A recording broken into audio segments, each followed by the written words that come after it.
maxay tahay xarakada shabaab in culayska iyo dhibta ay ummadda Soomaaliyeed ku hayso insha Allah ta'ala su'aashaas waxaan ku hormarinayaa Sheekh Bashiir Axmed Salaad. Bismillah, runtii waa su'aal ballaaran. Nimankaas dhibka ku hayaan ummadda waa dhib runtii noocyo badan weeye. Diinta islaamka dhib ma aragtay yani dhib ku hayaan oo magaceedii iyo muuqaalkeeda ay dhibahayaan. Kalimooyinkii shareecadeena iyo diinteena ahaa oo muqaddaska ah oo la jeclaan jiray bay ummadda necbaysiinayaan, hadday jihaad tahay, hadday shareeco tahay, hadday wax kasta tahay. runtii dhibkay geysanayaanba waxaa la odhan karaa waxaa ugu daranba kan midka magaca diinta ay maaragtay gaarsiinayaan baa la odhan karaa. kan kale waxaa weeye dhibka ay gaarsiinayaan ummadda Soomaaliyeed oo maanta ay ka hortaagan yihiin in dalkii amni uu helo oo dowlad uu helo. haddii dalkan uusan amni helin, dowlad helin, waxa maaragtay runtii maaragtay noo soo xasiliyaa ma jiraan. oo maanta markii dowladdeenu ay baaba'day oo dadka ay qaxeen dhibka waa la arkay jira oo ceebteennii bannaanka timid. dadkii qaar baa gaaloobaa la leeyahay, yani qaar baa shiicoobaa la leeyahay. marka dad waxaa noqonay maaragtay meel kasta iska aada, meel kasta ku baaba'aa noqonay oo dulaysan. marka dulliga noocaas runtii bay sabab u yihiin. haddii laga bixi lahaa la dadaali lahaana waxa diidaya ka horta ayaga ayaa ka ah. haddii amni la waayana hadda nolol ma jirtaba. waxa qofka xataa cibaadaysan lahaa, qofkii ilaahay caabudi lahaa maaragtay maanta waa la socotaa meelo badan gaar ahaan caasimadda. salaadihii ajarka badnaa sida cishaha iyo maqribka iyo maaragtay salaada subax iyo dad badan ayaan tegin. masaajidii waa laga tegay oo masaajidii waa laga haajiray. marka waxaa weeyaan xataa waxay sabab u yihiin qofka cibaadaysan lahaa xataa inuu cibaadadii uu ka boqo bay sabab u yihiin.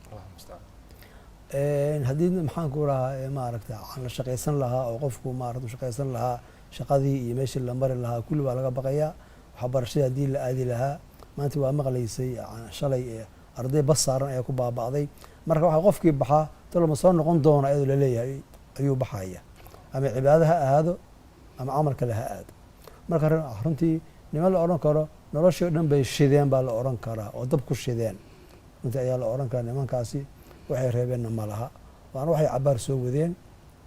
waxaan kusoo khatimayaa dee burburinta hantida iyo dadlaynta caamka waxaa ka daran maaragtay haldoorka ummadda oo aan ka baxsanaynin. hadday culamo yihiin, hadday aqoonyahan yihiin, hadday saraakiil yihiin, hadday siyaasiyiin yihiin, ummadda dadkeedii dhaqdhaqaaqahayay in ummadda indhaha laga rido bay raggaa runtii ay rabaan. marka burbur caamana way wadaan, ummaddan indhahay ka ridahayaan, diintii iyo cibaadadii ummadda maaragtay way ka hor istaagan yihiin. marka runtii dhib ballaaran oo aan la koobi karin ayay ku hayaan baa la odhan kara ummadda islaamka Soomaaliyeed. Sheekh Cabdilfataax, adoo xoogga saaraya beegsiga la beegsanaya haldoorka Soomaaliyeed, culimada ugu horeyso, mutacalimiintu ay ugu horeeyaan, maxaa is leedahay culays intee la eg buu ku keeni karaa ummadda shacabka oo qaxday oo dhowr iyo 20 ka soo dhibaatada ku jirtay? marka koowaad markii laga hadlayo dhibkan ay ummadda ku hayaan oo run ahaantii markii hore dad fara badan ay aaminsanaayeen inay yihiin dadka la istihdaafsanayo ama loo jeedo ama qorigooda uu ku furan yahay, dadka ummadda hormuudka u ah. hadda shacabku u wada arkaa, adduunkuna u wada arkaa inay dadka laynayaan oo ay dantoodu tahay imise qof oo muslim ah oo Soomaaliya ayaa dhimatay. marka baaxaddii horta cidhiidhiga ahayd ee dadka haldoorka ay fiirsadaan iyo xataa ardayda jaamacadaha dhammaystay sidii berigii ardaydii kuliyadda caafimaadka dhameeyey ay u beegsadeen oo kaleete, culimmadaasay u beegsanayeen ama halkaa joogtay sidii doctor waayeel oo kale, ama qaarkood ay u dileen xilliyo maaragtay bishan oo kaleeto lagu jiray oo soomanaayeen. hadda way ka baxdo, waxay u baxday bulshadii oo dhan. bal wararka dadka dhegdhegaya ay soo sheegayaan waxaa ka mid ahaa in ay dadka hawshan fulinaya dhiilkan ay la gelayaan iyo ciddii fal kula jirto oo dhan ay tahay imise madaxyadoo maan tirin doonaa. bal qaarkood aysan isku mashquulin eegu tiriyaan ee wasaa'il iclaamka ay kala soconayaan inta qof ee meesha ku dhimatay. marka waa dad istihdaafsanayo ummaddii oo dhan see loo laayaa caamatan.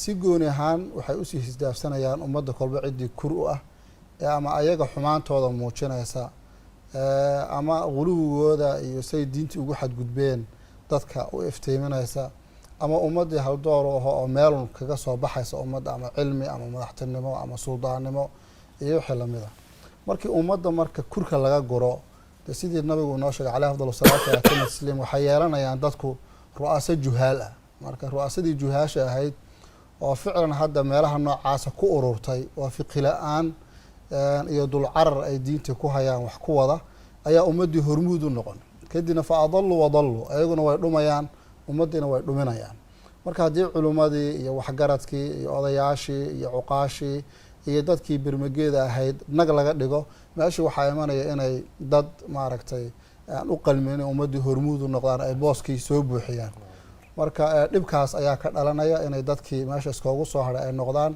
kuwa ayagiina maaragtay khariban oo waddadii saxda aan haynin ummaddiina ka leexinaya waddadii saxda ahayd kadibna dee balaayo dadkii ama god mugdiga ka wada tuura ayay natiijadu noqonaysaa.